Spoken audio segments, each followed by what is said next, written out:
Hola, ¿qué tal? Estamos en este día martes 29 de noviembre y este es su programa Luz para Hoy, su momento devocional. Querido Padre Celestial, Señor, ponemos bajo tu dirección este instante y rogamos que tú te manifiestes a nosotros a través de él. Te lo pedimos en Cristo Jesús. Amén. Aleluya.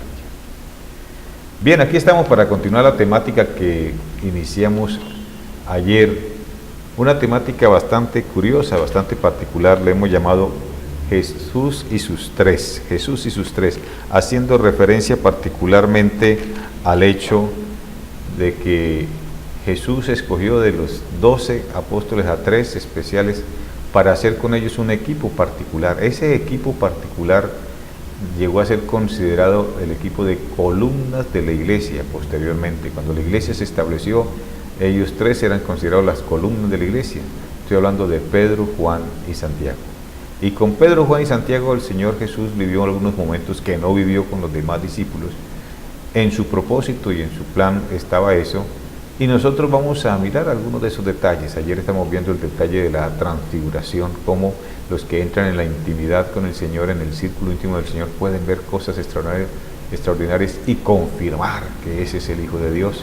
Y hoy vamos a mirar un caso especial que está en Lucas capítulo 8, donde se narra la sanidad, o más bien la resurrección de la hija de Jairo. Esta niña que ha fallecido, Jairo su padre, que busca a Jesús y le lleva a la casa. Y cuando llegan a la casa dice así en el verso 51 del capítulo 8 de Lucas: entrando en la casa no dejó entrar a nadie consigo, sino a Pedro, a Jacobo, a Juan y al padre y la madre de la niña.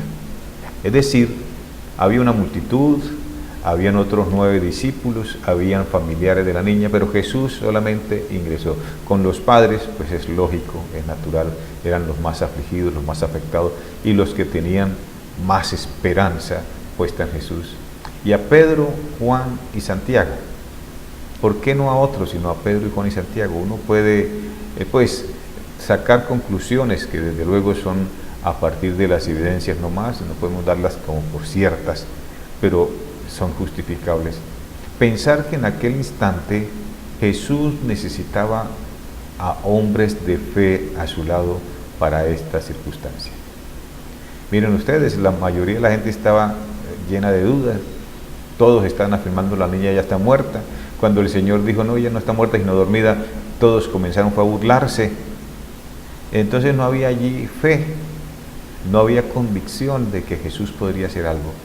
Y Él entra en acción con aquellas personas que tienen convicción de que Él puede hacer algo. El padre y la madre de la niña tenían esa convicción, lo habían buscado, era por eso. Y Pedro, Juan y Santiago, o Pedro, Juan y Jacobo, eran los que estaban creciendo más al lado de Jesús. Entonces, ¿a qué conclusión nos puede llevar esto?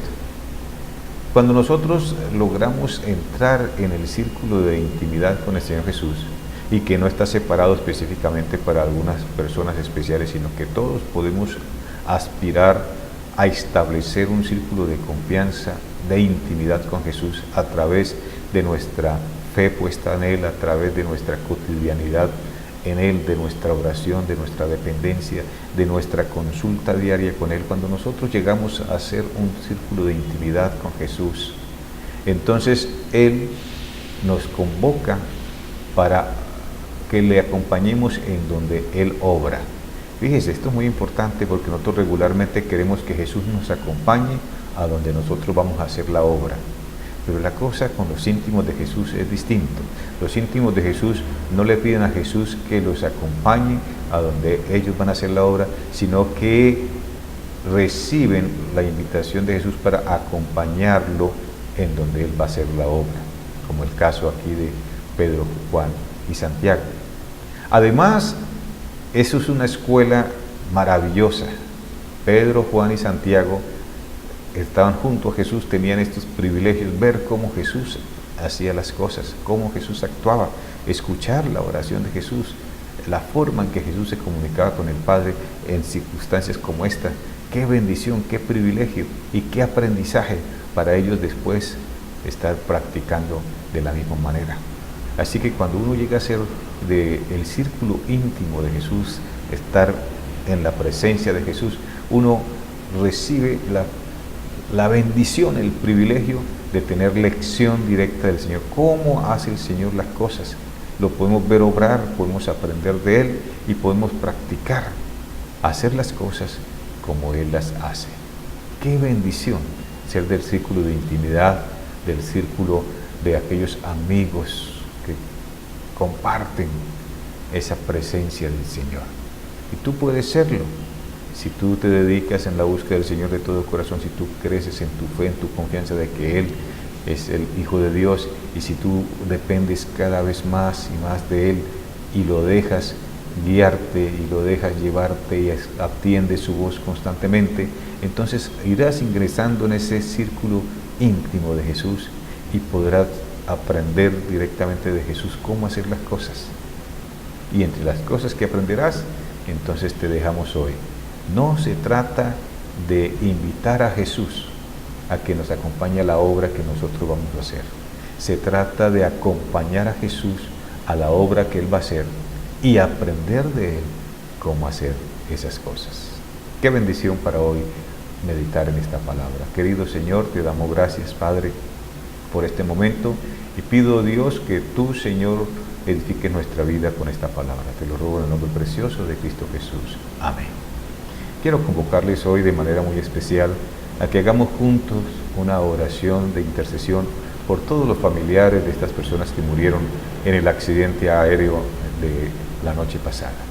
Acompáñenme en esta oración. Padre, Señor, imploramos delante de ti que tu presencia, que el poder de tu Santo Espíritu, que el consuelo, que la paz de tu Santo Espíritu puedan llegar a la vida, al corazón de los familiares enlutados, Señor.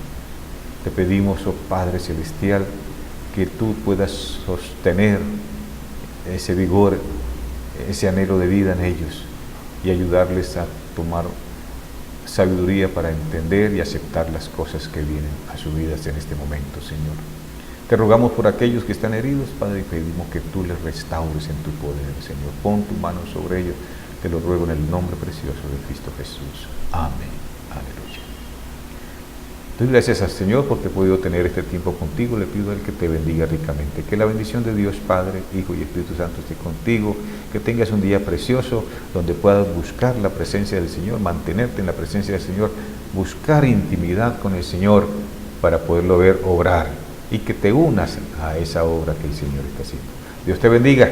Nos vemos aquí mañana. Eso sí, si el Señor así lo permite. Hasta entonces.